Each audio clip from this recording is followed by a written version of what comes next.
Olá pessoal, sejam bem-vindos a mais um podcast CEPROGS. Hoje estamos com Rafael Sebem, nosso diretor, para falar um pouquinho de fato sobre a jornada do empreendedor, a sua jornada, os seus desafios, os perrengues, né? E esse desafio aí de ser de fato um herói hoje, que é o empreendedor brasileiro, né? No nosso ramo da tecnologia, a sua participação como associado aí ao CEPROGS ao longo do tempo. E assim, agora o show é com ele, né? Rafael, bem-vindo ao podcast do CEPROGS, TI é para quem pode.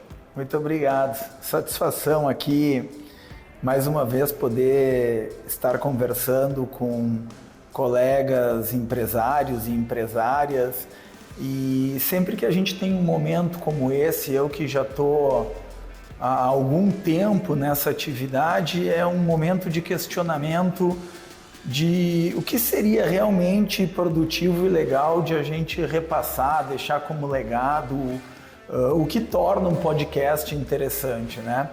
E é um desafio empresariar, como também é um desafio a gente poder trazer esse interesse todo a esse bate-papo, a essa conversa. Maravilha. Sinto-me muito à vontade aqui, Everson, e quem estiver nos escutando, para poder contar a história da minha vida, que nada mais é do que a história da informática, quase. Eu me criei dentro da informática, tive oportunidades e que eu quero compartilhar com vocês aqui. Mas olhando o passado, mas principalmente se a gente puder dar uma olhada para o futuro, porque eu acho que a gente está conectado, a gente é muito abrangente esse mundo todo, mas a gente não está ficando para trás. Acho que esse é o desafio, né? Olharmos o passado, mas também a gente ter a certeza de que o futuro está acontecendo nesse momento e passa por nós. Maravilha. Excelente, Prazer. Rafael. Pessoal, meu nome é Everson, então vou apresentar esse podcast. Será uma série de 3 podcasts a partir de agora, onde nós vamos falar com grandes empresários aí da nossa TI gaúcha. Já aproveito para fazer um convite aos demais empresários do setor que ainda não estão associados ao CEPROGS, que se aproximem, conheçam a nossa entidade, conheçam o trabalho que é feito. O Rafael também tem uma participação, além do CEPROGS, na FENAINFO, né? E executam um trabalho muito interessante do ponto de vista das nossas leis em Brasília, né? Para justamente a gente ajudar o Brasil através da tecnologia, né? Então isso é muito importante.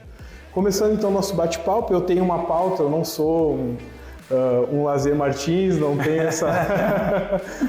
essa habilidade, né? Fiquemos muito à vontade aqui, né, Everson? Também sou empresário aí do segmento de TI, atuo com infraestrutura de TI, o Rafael atua hoje com desenvolvimento de software para empresas públicas, né? Então eu trouxe uma pequena pauta aqui para a gente poder guiar o nosso bate-papo, certo? Rafael, empresário há quantos anos? Como é que tu começou essa tua jornada? Vamos lá, eu vou tentar fazer um pouco, quando eu digo que a história da informática e a história da minha vida, elas se confundem ou elas se fundem, basicamente por um único motivo, né? Minha família é de italianos, meus avós vindo da Itália, meu avô chega no Brasil, constitui uma família com 7 filhos. Origem italiana, precisamos encaminhar todos os filhos. E nesse momento do encaminhamento dos filhos, meu pai sai de Caxias do Sul, onde nossa família residiu por muitos anos, vem a Porto Alegre estudar engenharia eletrônica na Universidade Federal. E na engenharia eletrônica ele tem uma cadeira na faculdade chamada Cérebro Eletrônico. A URGS era o grande centro de formação de tecnologia na década de 60, 70. Interessante a nomenclatura. E o cérebro eletrônico, ele entrou na vida da minha família por esta cadeira na Universidade Federal. E essas alturas, meu avô já tinha alguns negócios e a cobrança do IPTU e o processamento de folha de pagamento e o pagamento da folha de pagamentos, né? Eles eram rotinas manuais da nossa família. E meu pai sai da faculdade com uma ideia assim, olha, eu acho que dá para fazer isso no cérebro eletrônico. Meu avô, que precisava encaminhar os filhos, os 7, reúne mais algumas pessoas que eu diria assim, empreendedores, investidores hoje. Da época. Da época. E aí teu pai fundou uma startup, pelo jeito. Meu pai fundou uma startup, né? Ele foi o primeiro birô de serviços privado em Caxias e que começou junto com outros birôs surgindo naquela época a fazer processamento através do cérebro eletrônico. Isso era ano de 71. Em 72, efetivamente, nasceu a DataSys, que é a empresa de onde eu sou oriundo, e quando eu digo assim que a minha vida confunde, é porque realmente eu nasci dentro de um computador, né? Quando eu cheguei na minha vida, a gente já tinha computador em casa. Isso foi uma oportunidade, não é algo comum. Durante muito tempo eu olhei isso com receoso. Que ano era isso? Mais ou menos. 74 foi quando eu nasci, mas meu pai já, 72, ele já estava com um negócio montado. E eu olhava assim, poxa, eu vou ficar dizendo que eu tinha computador, que eu tive. Mas eu beirando meus 50, Everson, eu cheguei num momento de que, e eu costumo dizer entre os meus amigos, né? Eu nunca passei a perna em ninguém, eu nunca roubei de ninguém. Então, nesse Brasil tão difícil de se empreender, é possível empreender. É para poucos. É possível. Estamos aqui. Mas nós estamos aqui. Passados 50 anos da história, nós fizemos 50 anos ano passado, né? A gente empreendeu na tecnologia e nós tivemos uma história muito longa, passando pelos diversos ciclos do que a informática pôde proporcionar. Começamos com grandes birôs, cartão perfurado, fita de rolo, disquete de 8, de 1, de 5, de 3, de pendrive, de tudo isso. A gente teve a oportunidade. Então a história da tecnologia, ela se funde com a história, que eu não diria da empresa, com a história da minha família.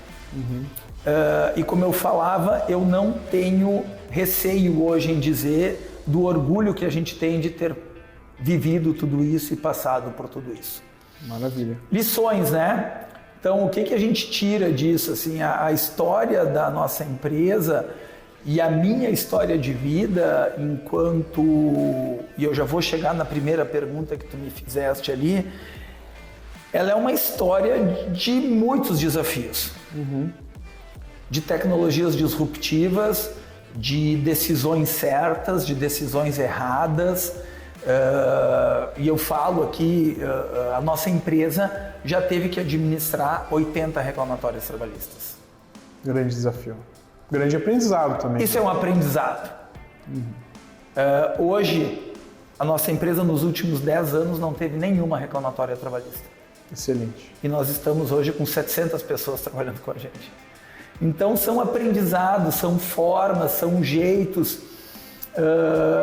de uma empresa familiar, onde vocês imaginem meu pai nascido na década de 40, eu na década de 70, ele engenheiro eletrônico, eu formado em marketing, administração. As diferenças e as divergências de momentos é algo que eu já vivo hoje com as minhas filhas. Claro. Eu tenho 2 meninas, uma voltada para a área de negócios, a outra mais para a área de humanas, mas que eu já sinto essas diferenças e eu digo para elas, olha, bastante cuidado na nossa relação.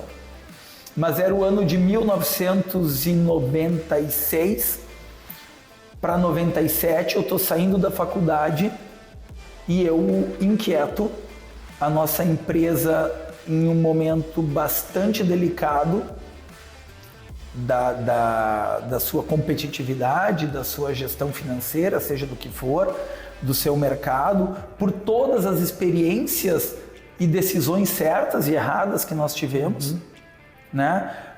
Tenho que ressaltar aqui, nós sempre trabalhamos com órgãos públicos. Trabalhar com a gestão pública não é fácil, Nós temos uma questão da inadimplência permanentemente presente no nosso dia a dia. Né? Se necessário. Prazos. Nós temos ações há 20, 30 anos sem receber. Então isso complica o teu fluxo de caixa e esse tipo de coisa que hoje, olhando lá atrás, assim, poxa, por que eu não fiz? Por que a gente não agiu daquela maneira? Mas naquele momento nós não enxergávamos isso. Então essa experiência, esse expertise nos trouxe a um novo patamar, mas quando eu saio da faculdade, eu já saio com uma cabeça muito voltada ao empreendedorismo e eu já era diretor de empresa. Sim, ao mesmo tempo é uma cobrança, né? Tem ali uma isso, passagem assim, de bastão. Eu muito cedo eu tive a oportunidade de ser exposto ao mundo dos negócios. Eu fui exposto aos 18 anos, eu participava de planejamentos estratégicos, eu tinha a possibilidade de estar debatendo com consultorias, nem sempre entendia tudo o que estavam me dizendo. Sim. Errei com pessoas, errei com clientes, errei com o mercado, subestimei oportunidades, subestimei ameaças. Mas tivemos lições nisso. E quando eu saio da faculdade e sou apresentado efetivamente ao mundo aberto dos negócios,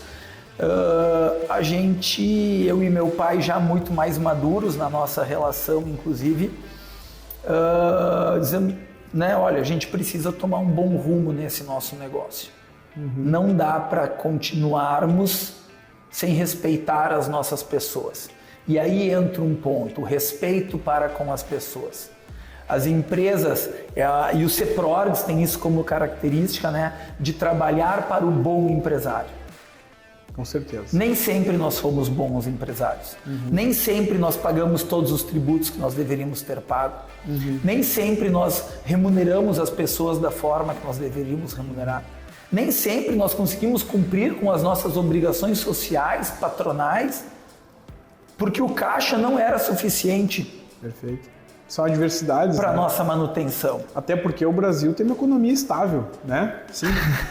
Nada acontece no Brasil, né? É tudo certinho. A nossa empresa passou pela reserva de mercado, por todas as reformas, por todos os planos, por todos os confiscos, impeachment, por todos os aumentos tributários que nós tivemos.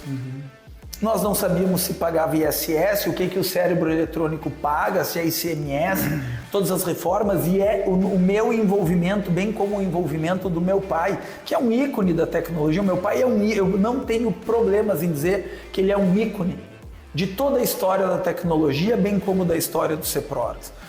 Ele começou muito cedo, ele é um dos fundadores do CEPRORGs, e o motivo do envolvimento dele para com a entidade era exatamente como uma forma de regulamentarmos algo disruptivo. Exato. Esse era um momento muito mais difícil. Hoje em dia, tu chegar com a palavra disruptiva, todo mundo sabe o que é. Sabe o que é. Há 50 anos atrás, muitas vezes, certamente foi taxado de louco. Mas enfim, Everson, chegando ao ponto, né? Eu a partir de 96, 97, 98, eu começo realmente a tomar a dianteira dos negócios. E percebendo toda a problemática do nosso negócio e os desafios que nós tínhamos de concorrência, de variação do dólar, de esse mercado de tecnologia sempre muito referenciado ao dólar e o RV, plano real, corta CPMF. Zero, aumenta zero, CPMF, tu recebe no mês, tu tem que inflação de 80% ao mês. Naquele momento, eu lembro bem, assim, eu estava subindo a Caxias do Sul de ônibus para uma reunião com meu pai e eu disse, olha, não dá. E aqui eu posso trazer algo para vocês assim.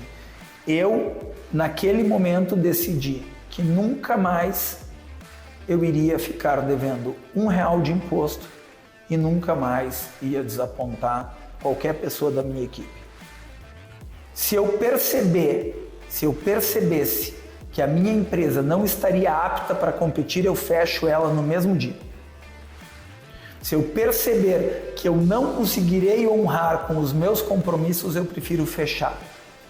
Porque outros momentos em que nós não tomamos essa decisão, nós pagamos um preço muito caro. Muito caro. Nós temos, eu não tenho problema nenhum aqui em trazer, né, que a gente ainda paga contas de decisões erradas de 90, 94, 97, que foram os períodos mais bem desafiadores críticos. Ali, mais críticos, né? Maravilha. Então, o meu mundo de TI, ele é um mundo desde sempre. Eu era a única pessoa do meu colégio que tinha um computador em casa. Eu tinha um computador em casa, ligado por uma linha telefônica discada, no mainframe da DataSys naquela época. Eu programava bem. Já fazia acesso remoto. Era um acesso remoto, né? E isso, assim, foram oportunidades que foram surgindo. E os nossos negócios rolando naquela época, eu nem sabia que isso era tão disruptivo assim. Claro. Mas certamente isso trouxe uma bagagem para o nosso negócio bastante grande, né? Claro. E ali foi, assim, uma grande linha de corte. E a partir de 98, 99, a nossa empresa, a DataSys, ela disse assim, olha, nós vamos seguir outros caminhos. E aí nós começamos a entender que, neste nosso mercado de tecnologia, fazer volume de negócios é algo muito mais importante do que ser o melhor. Eu lembro de programadores e desenvolvedores da nossa equipe dizendo assim, o meu código tem isso, aquilo e aquele outro. E eu era vendedor, muitas vezes ia vender e o cliente olhava assim, tá, não tô nem aí para o que está no teu código. Eu quero preço, eu quero serviço, eu quero comodidade, eu quero agilidade, facilidade. Eu quero tecnologia. E assim, são coisas que a gente demora para aprender, a gente não acredita. Hoje em dia a gente pega qualquer literatura e ela nos mostra que o mundo muda muito rápido. Mundo muito líquido, né? Muito líquido. Agora nós entramos de grandes planilhas em papel, passamos para os mainframes, nós tivemos a chegada da microinformática, a chegada da microinformática com uma reserva de mercado estabelecida pelo governo federal. Essa reserva eram empresas nacionais, né? Só empresas nacionais. Empresas internacionais então, não poderiam atuar. Isso, nós chegamos a ser fabricantes de computadores para revender aos nossos clientes. De repente cai a reserva de mercado e nós somos expostos a uma competição a qual nós não estávamos prontos. Absurda. Então nós sobrevivemos, sim.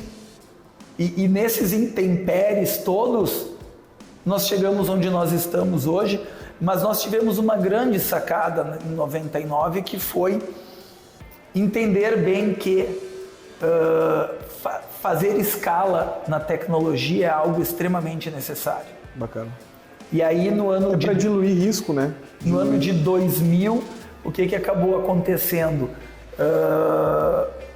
Nós conseguimos estabelecer uma grande parceria com a Cetil Informática de Blumenau, que era um grande concorrente nosso. Fizemos uma fusão das nossas empresas, da DataSys e da Cetil, que nasceu a Dueto, e de lá para frente foi só correr para o gol, né? Um volume bastante grande de clientes, de funcionalidades. Não é simples, é um desafio gigantesco, mas a gente sabe que a nossa responsabilidade aumentou muito. Uma vez que o nosso sucesso ele estava muito mais ligado, está muito mais ligado às nossas competências. Perfeito. As nossas capacidades é que nos trouxeram até aqui e que fazem a gente prosperar tanto, né? Era o ano de 2001, eu com 26 anos, e os meus tutores, eu diria assim, o Mário, meu pai, o seu Roberto Coelho, que era o dono da Cetil, ativo até hoje, eles disseram, olha, tu que vai tocar esse negócio aí. E aos 26 anos, aí eu acho que ali foi a virada. Ali foi eu já era ligado pelas oportunidades, vamos assim dizer, né? Eu acho que qualquer pessoa que tivesse as oportunidades que eu tive, certamente teria desenvolvido um excelente trabalho. Mas ali foi uma grande virada, né? E eu olho para trás e digo assim, nossa, um diretor, um dono de empresa aos 26 anos, fazendo... É um grande desafio, né, Rafa? O desafio, entendeu? E isso, eu acho que é uma coisa assim, bastante importante, Everson, de a gente conversar. Considero fundamental a vivência no mundo dos negócios. A gente... E aqui abre um gancho, se quisesse fazer um podcast só sobre sucessão, é um assunto bem delicado. Empresas familiares, sucessão nos negócios, família nos negócios. A minha família acabou fazendo uma partilha em vida. É algo assim que, se eu pudesse dar uma dica para todas as famílias, façam a partilha em vida. É a melhor coisa para o bem-estar das famílias. É a melhor coisa. Dá para fazer um livro sobre isso. Com certeza. Quanto nós discutimos, eu tenho 2 irmãos, cada um de nós tem 2 filhos. O meu pai tinha um outro irmão que tocava os negócios com ele, que acabou indo para os Estados Unidos. Ele também tinha 3 filhos. E como é que a gente vive nisso, né? Nesse conflito de interesses? 9, 12 pessoas, daqui a pouco algo que se decidia numa sala com 2, 3 pessoas. E as empresas, elas acabam se diluindo muitas vezes em função disso, né? Mas a gente tem matérias como empresas familiares, sucessão, mapeamento de riscos, tomar as decisões que realmente precisam ser tomadas, avaliação do mercado, ambiente interno, ambiente externo. A administração, ela não mudou nos últimos 30 anos. Ela tem termos novos, velocidades diferentes, mas o que acontecia e o que acontece, a literatura, ela é muito parecida. Estávamos semana passada no Gramado Summit. Perfeito. E escutei muito sobre isso, né? Sobre a importância de nós levarmos em consideração que a velocidade mudou, mas as formas, elas são muito semelhantes. As ameaças, elas estão aí. Sim. É preciso estudar, é preciso estar conectado, é preciso ter uma grande rede de conhecimento, seja ele técnico, seja ele pessoal. Estar presente no meio empresarial. O CEPRORGS é uma entidade que proporciona uma rede de contatos e aproximação gigantesca. Excelente, ela é ótima. Empresários de altíssimo nível. Escutei semana passada no Gramado Summit uma brincadeira que era assim, né? Tu tem 10 tubarões e tu coloca um peixe, esse peixe vira tubarão. Tu tem 10 peixes e coloca um tubarão, o peixe não vai comer os tubarões, ele vai virar peixe. Então o CEPRORGS, ele é uma entidade que ele nivela por cima. Ele traz o empresariado para um patamar diferenciado. Isso é algo importante, necessário de ser feito. Estar em eventos, estar no Mesas TI, estar no grupo de empresários, estar nas missões, estar no South Summit, estar no Gramado Summit, estar em todos os lugares. Isso é fundamental. Para quê? Para que nós não fiquemos para trás. Claro, claro. Inclusive, lá atrás, comentaste a respeito da inovação, né? Que o teu pai foi um precursor dentro do CEPRORGS. Inclusive tem um podcast do teu pai que está na playlist, legal, né? Na playlist do CEPRORGS, então pode pesquisar a respeito do seu Mário Sebem, então Rafael Sebem, Mário Sebem, está na playlist lá, pode escutar também um pouquinho da história dele através desse podcast. E lá atrás veio o CEPRORGS justamente como uma ferramenta de explicar para a sociedade o que era TI, como regulamentar.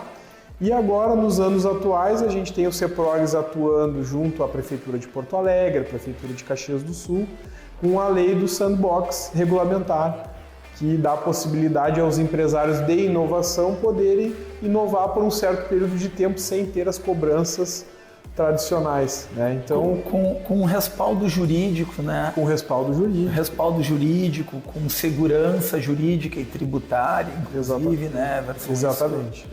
Acho que são pontos bem importantes, né? E dentro dessa linha, nos momentos atuais, a gente está passando por um novo cérebro eletrônico, que é o ChatGPT, né? Como que isso vai transformar as nossas empresas, a nossa sociedade, os postos de trabalho, prestação de serviço aos nossos clientes e como vamos poder utilizar essa plataforma, como vamos poder manter os empregos, as posições de trabalho. Então, vamos dizer, o nosso novo desafio.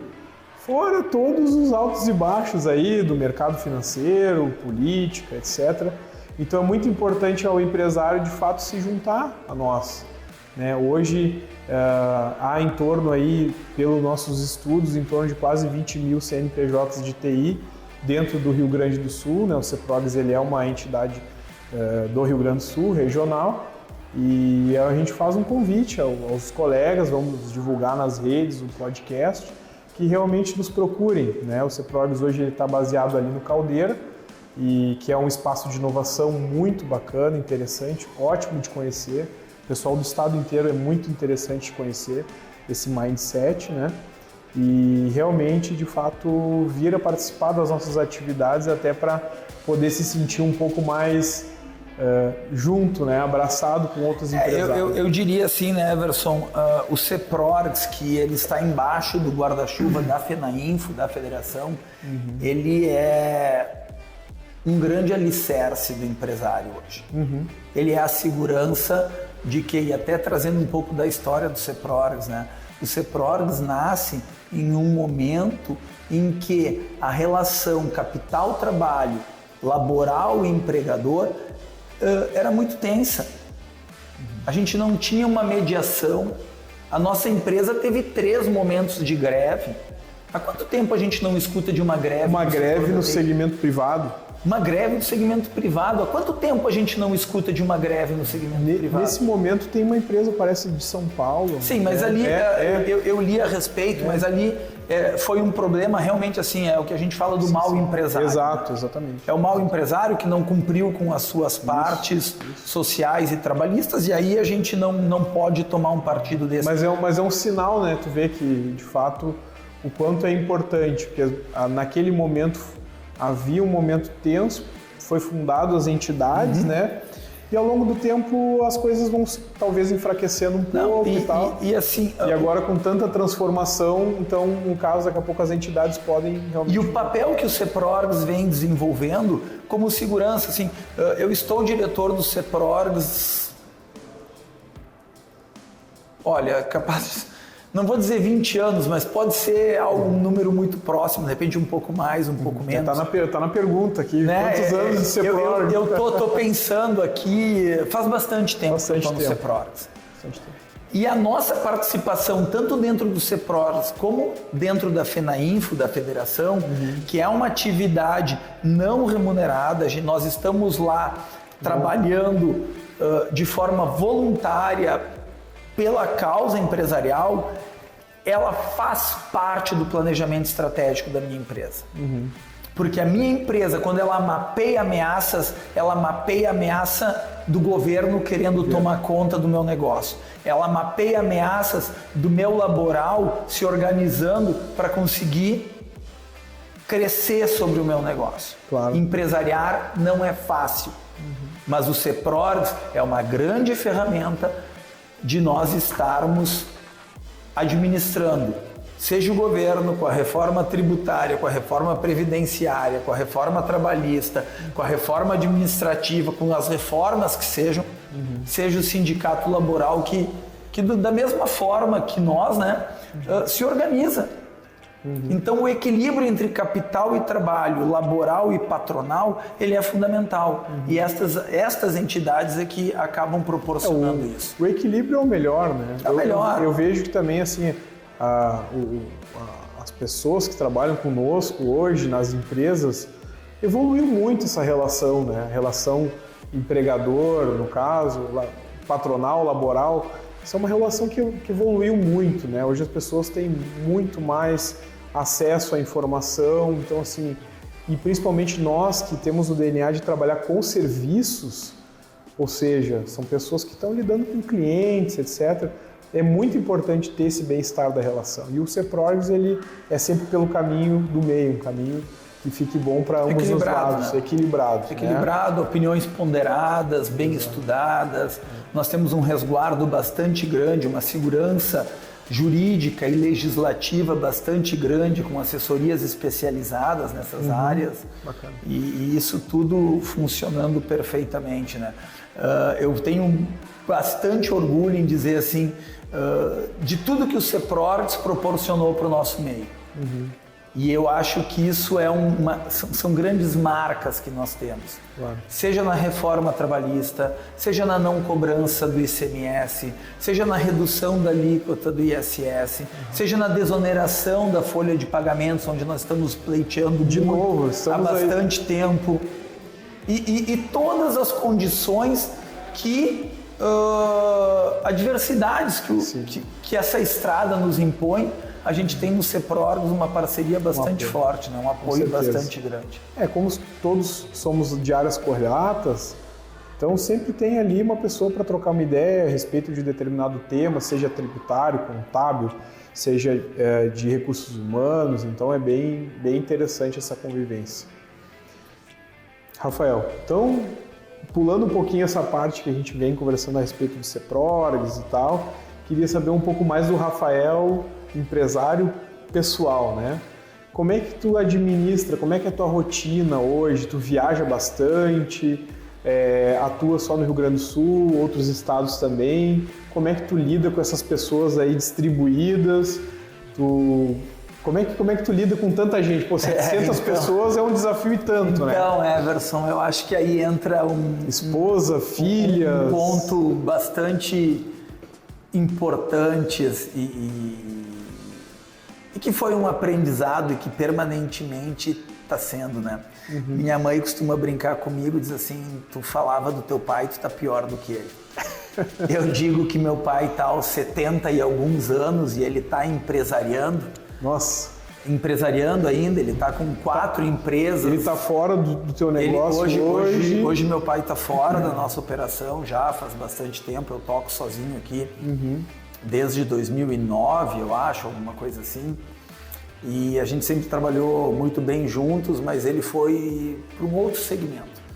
Segmento ambiental, e ele está com 4 empresas, 4 iniciativas, uma spin-off, 2 startups, alguma coisa assim. Está lá pivotando e pilotando os projetos. Quantos anos ele tem? 74, 75.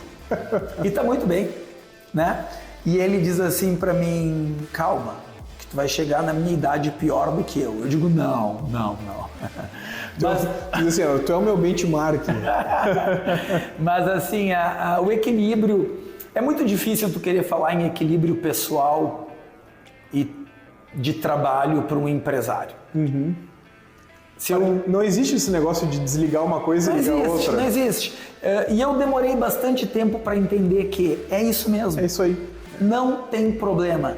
E as pessoas que me cercam hoje têm este entendimento. Faz parte. Eu trabalho sábados, domingos, agora com o celular, a gente não tem mais hora e eu não me importo, porque eu prefiro saber e ter o conhecimento e o controle das coisas. Não tem vida fácil. E é importante se divertir nesse momento. É importante empresariar e se divertir com não isso, tem né? vida fácil. Não abro mão das minhas atividades. Depois de velho, eu comecei com esporte de guri. Então, eu tô aqui hoje, mas hoje eu já fui fazer meu beach tênis, né? Na minha hora do almoço eu já fui jogar. No outro dia tu vai nadar, no outro dia tu vai... Então tu tem o teu esporte, eu tenho o meu churrasco, eu tenho a minha panela, eu tenho o meu vinho, eu tenho meus amigos, uma turma de futebol de 30 anos que dá 6 para jogar futebol, mas dá 36 para ir no churrasco. Então essas coisas elas começam a fazer parte da vida da gente. Sim. E a gente tem que ir se acostumando. Mas acho que o principal ponto assim, de equilíbrio de vida é entender que tu não vai conseguir abdicar do teu trabalho se realmente tu quiseres ser um empresário de sucesso. Ah, agora eu vou desligar meu celular e eu ligo amanhã. Ah, eu não vou falar. Férias? Que férias?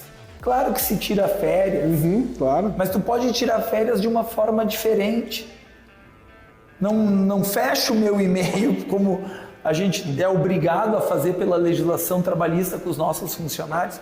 Nós tivemos 2 anos de pandemia, eu vim todos os dias para o escritório, todos os dias.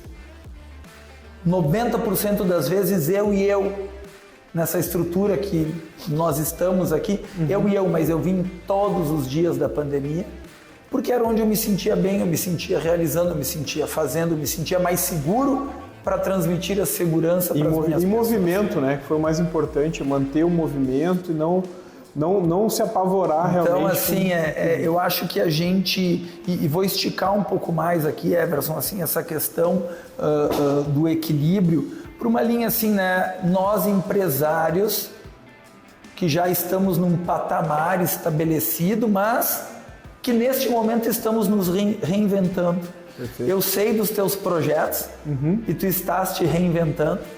E eu, quem diria, seguindo os passos do meu pai e começando de novo, né? De novo. Volto do Gramado Summit nervoso e inquieto, e eu já tive outros momentos assim, em outras experiências, em outros Gramados Summits, mundo afora, de quando a gente chega no nosso ambiente, a gente assim, gente, eu estou fazendo tudo errado.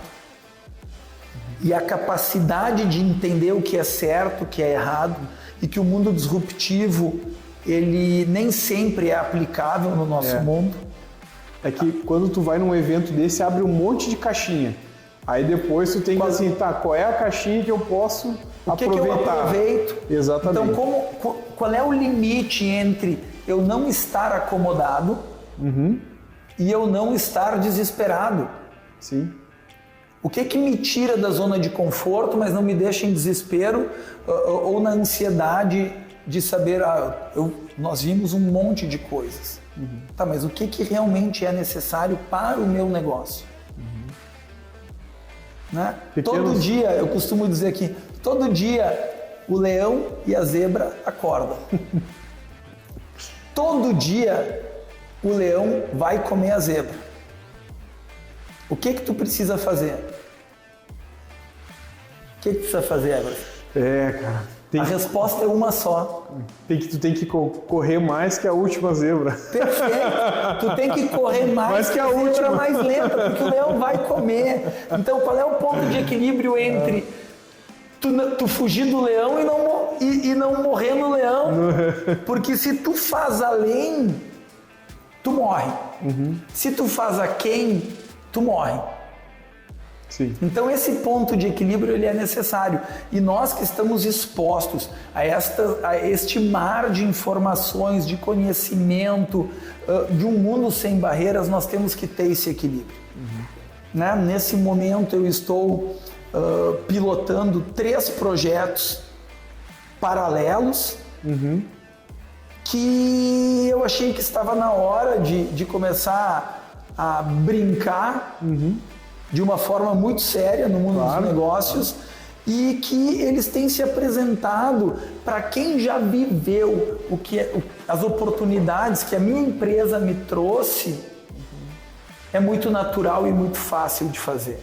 Empresas de tecnologia, empresas de software, onde eu estou tentando levar todo este conhecimento, esse know-how, essa experiência, este conhecimento adquirido, mas aplicando o que o mundo vem exigindo da gente, né? Seja da exponencialidade, seja dos cubos, seja das diversas linguagens. Eu sou de um tempo que a gente programava em COBOL durante 10 anos. Sim, no mesmo COBOL. Ciclos maiores. Em bancos de dados lineares. Um banco de dados linear, não esse mundo onde tudo fala com tudo, de APIs, de web service, então essa mudança de mindset, seja na forma de fazer, seja na forma de conduzir negócios, eu acho que é algo bastante legal e presente, né? Nem tanto a zebra mais rápida, nem tanto a zebra mais lenta, mas o equilíbrio disso para conseguir se manter vivo nesse mundo bastante desafiador. Esse é o ponto. A palavra muito importante é, de fato, equilíbrio, né? Na vida pessoal? Muitos, claro que abrimos essa frente da vida pessoal, mas assim, muitos negócios, eles surgiram no tempo errado, né? Então a gente escuta ao longo do tempo histórias, poxa, um cara que abriu lá um coworking no ano 2000, abriu um coworking no ano 2000, naquela época os hotéis emprestavam as salas de reunião para os executivos, o hotel emprestava a sala, então para que iria existir o coworking, né? Então, realmente, assim, nessa área de desenvolvimento, até um outro empresário também muito atuante no segmento e tal, que foi o nosso presidente Diogo Rossato, né? A gente vinha voltando agora da Gramado Summit e discutindo, e ele me contando também um pouquinho da história empresarial dele, de produtos que foram lançados, que foram à frente do tempo. Então eu gosto muito de realmente vivenciar essas histórias, e foi justamente a ideia de fazer esse podcast, de trazer, porque o aprendizado estão nessas histórias que de alguma forma ou de outra colaboraram. A gente tem que tirar proveito, né? Para nos forjar realmente e nos brindar aí com o sucesso atual. A gente tem que tirar proveito. Hoje nós temos muitas coisas muito disponíveis, e o fato de termos todas estas informações, elas nos colocam uma responsabilidade muito maior, porque nós sabemos muito mais sobre o que está acontecendo e o que irá acontecer. Perfeito. É muito mais apalpável. Lá quando eu fiz o meu trabalho de faculdade, de conclusão, eu fiz um trabalho sobre análise da concorrência, uma espionagem dos concorrentes. Que interessante. Era o que tinha. Sim.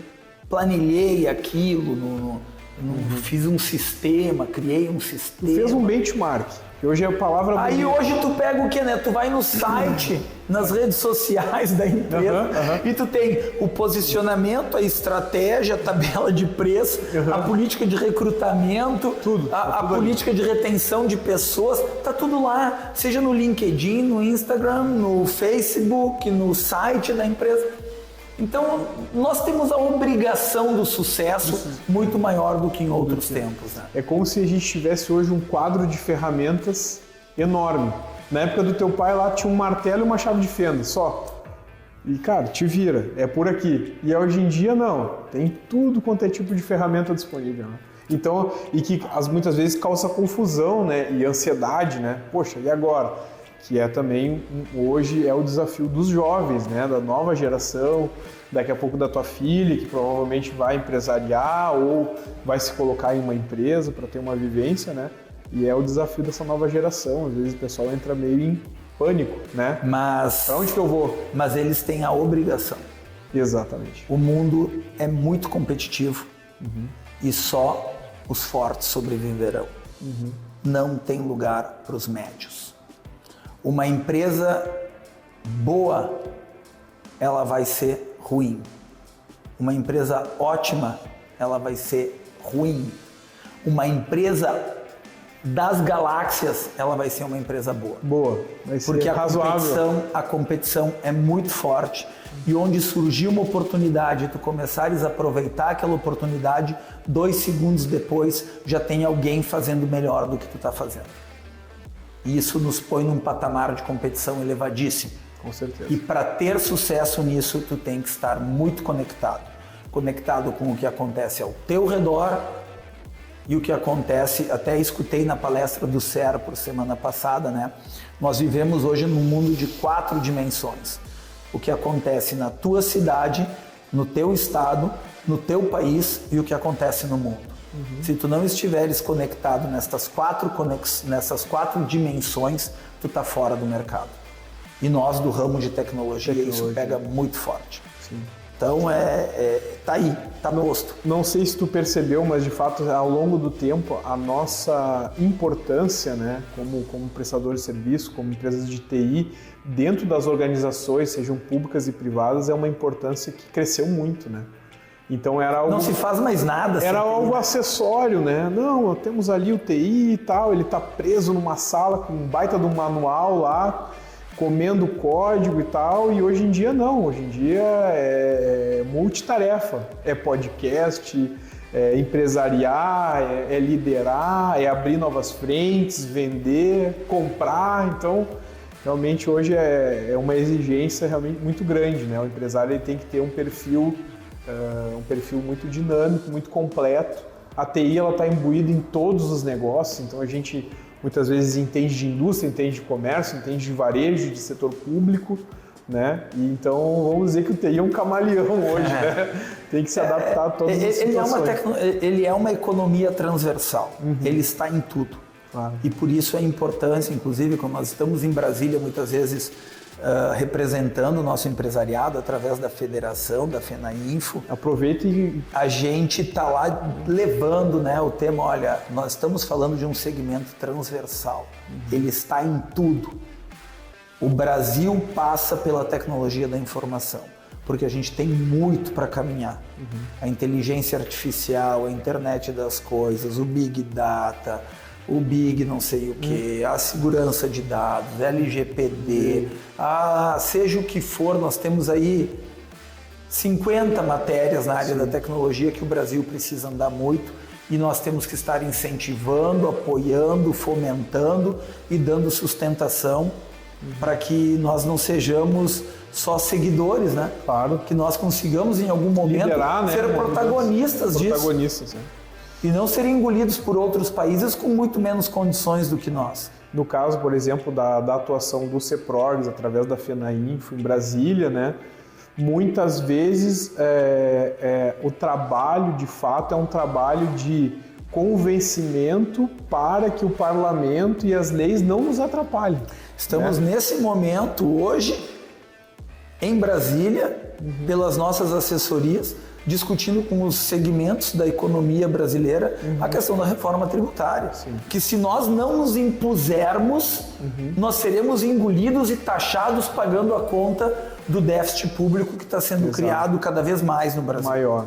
Cada vez maior. E o que acontece? Até hoje pela manhã escutei a respeito de que o agronegócio também está com esse desafio, porque existe uma tendência, de fato, né, aos impostos da indústria recaírem sobre a área de serviços. E não quer dizer que vai ocorrer uma... Desonera a indústria, desonera a indústria. Aí não quer dizer que vai... Desonera a indústria, que representa 15% da economia nacional. Dos empregos, né, também. E aí onera a área de serviço. Não, a gente não pode deixar que isso aconteça. Claro. Mas essas são as nossas pautas, pessoal. Acompanhem o CEPROGS nas redes sociais, que vocês estarão por dentro de tudo que a gente está fazendo aí. Com certeza. Estamos bem representados. Com certeza, Rafael. Bom, o meu trabalho aqui tá fácil, né? Com uma fera dessa aqui, um cara que expõe aí claramente por que veio, por que está e para onde vai, né? Não tenho muito o que fazer aqui, meu trabalho tá fácil, tá? Vamos nos encaminhar então para o encerramento, né? Pessoal, TI é para quem pode. Estamos encerrando esse episódio com o Rafael Sebem, que é nosso diretor do CEPROGS. Trouxe aqui histórias. Esperamos vocês nos próximos episódios. A partir de agora, teremos outros empresários que vão contar para a gente toda a sua experiência. Aproveite essa oportunidade, siga as redes sociais do CEPROGS, LinkedIn, Instagram, Facebook. Comentem, compartilhem. Se vocês tiverem qualquer dúvida, nós queremos interagir com o empresariado gaúcho e todos os interessados aí no segmento da tecnologia. Muito obrigado e até a próxima. Obrigado, equipe CEPROGS, obrigado quem estiver nos atendendo aí, nos assistindo, né? Everson, um show, um prazer estar contigo aí, parabéns pela condução do exercício. Vamos lá, vamos para os próximos. Obrigado. Até mais. Obrigado, Valeu. Rafael.